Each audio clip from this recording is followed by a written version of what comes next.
He was born Prince Philip of Greece and Denmark in 1921 on the Greek island of Corfu. His mother was Princess Alice of Battenberg, which made Philip a great-great-grandchild of Queen Victoria, just like his future wife.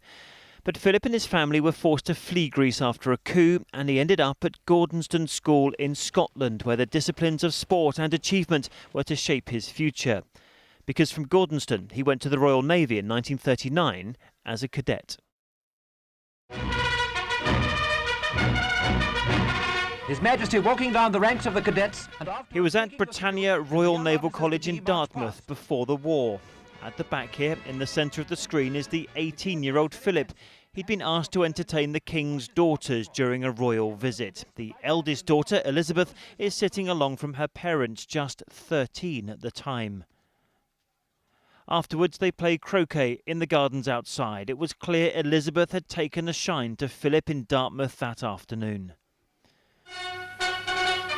But whatever might have started then would have to wait. World War II was about to take Philip far away. With the Navy, he fought the Italians and then the Japanese. But the young princess exchanged letters with Philip throughout the war years, which allowed them, when peace finally came, to pick up their romance. It's easy to see the radiant happiness of the princess. And in 1947, they got engaged. As she and her very good-looking husband-to-be posed for the cameras in the palace. And the wedding, when it came later that year, was to light up a post-war Britain still mired in bomb damage and rations. He had renounced his Greek title, and the king made him the Duke of Edinburgh.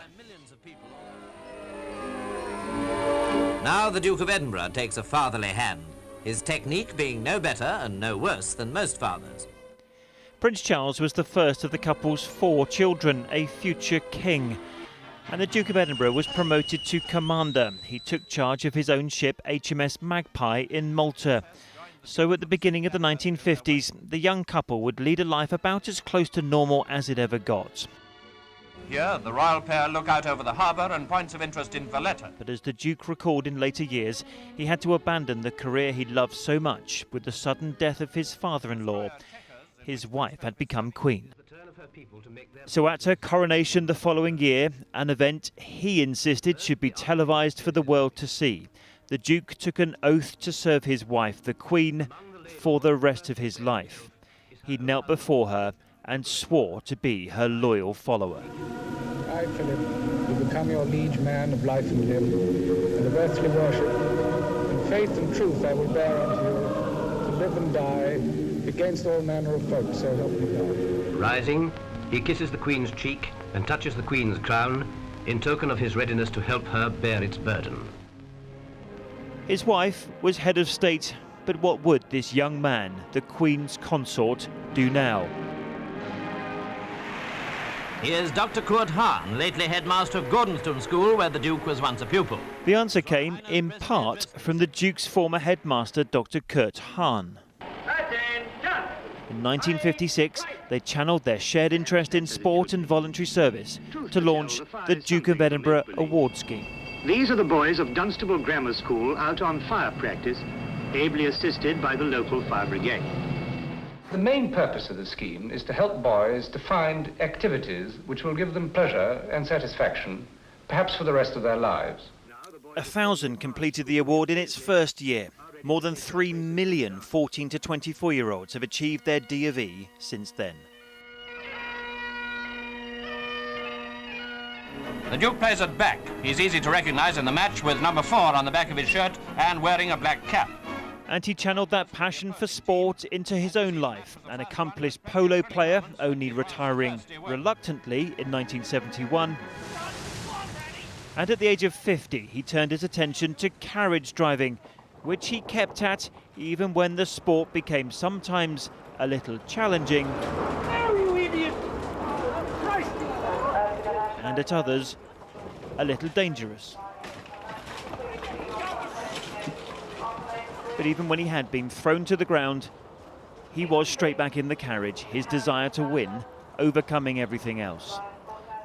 But there was also a passion for conservation. He was president of the Worldwide Fund for Nature from 1961, years before the world's attention turned to the environment. And they got nostrils have they on the end there? Yes. Prince Philip and his eldest son did share a passion for the outdoors, but often they had a different outlook on life. One a pragmatist, the other a thinker.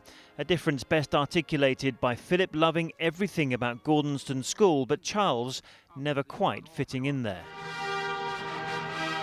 At the time of the wedding and latterly the breakup of Charles and Diana's marriage, the Duke was enormously supportive of Diana. He was once, like her, the royal outsider. But his focus turned to his grandsons William and Harry when Diana's life was cut short by that car crash in Paris. This was a moment when the Duke of Edinburgh had to support his wife at what became a very dangerous time for the monarchy. But later that year, when the Queen and Duke celebrated their golden wedding anniversary, she paid him a personal and rare public tribute. All too often, I fear Prince Philip has had to listen to me speaking. He is someone who doesn't take easily to compliments, but he has quite simply been my strength and stay all these years. And it was also an anniversary for reflecting on how their long and successful partnership had endured. I think that the main lesson that we've learned is that tolerance is the one essential ingredient of any happy marriage. And you can take it from me that the Queen has the quality of tolerance and abundance. Tolerance the Queen did sometimes need to cope with her husband's sense of humour. Can you get Radio 3 on it? But Prince Philip's wit and sharp tongue sometimes created headlines which the palace could have done without. At age 90 here, he looked not to have a care in the world. But the hours spent on the River Thames for the Queen's Diamond Jubilee would leave him in hospital with a bladder infection. And there followed rare moments when the Duke was not by the Queen's side. His official diary did not go on, and when he announced his retirement from royal duties, Prince Philip did what he does best. He made a joke. This one was about his own advancing years. I'm sorry to hear you standing down. I can't stand up much. And so it was just a few months later that the Duke bid farewell. On a wet August day in the forecourt of Buckingham Palace, he saluted the Royal Marines, of which he was the Captain General, and at 96, he completed his final official engagement. Retirement was mostly spent away from the cameras and mostly at Sandringham, which was where he had a car crash, one he escaped from with no injuries, remarkably, even at 97. 2 others were injured though, and it forced the Duke to surrender his driving licence, and with it, a bit of the independence he greatly valued. There were no more official engagements, but neither retirement nor a recent hip operation were good enough reasons to miss a big royal wedding. He watched his grandson Prince Harry marry Meghan Markle in 2018. And he also met the couple's son Archie when he was born a year later. It led to this photograph, one which showed just how much the royal family had changed since he joined it in 1947. But as his granddaughter-in-law Meghan would later tell Oprah Winfrey after she left the family, she thought it hadn't changed enough. During the coronavirus lockdown, Prince Philip was moved to Windsor Castle, where this picture was taken for his 99th birthday and another for the 73rd anniversary of his marriage to the Queen. They both isolated at Windsor with a small number of staff to limit the risk of infection. And it was during that year he stepped out in public momentarily to hand over his military role with the Rifles Regiment to the Duchess of Cornwall. 99 years old and still making jokes. This one was about fitness.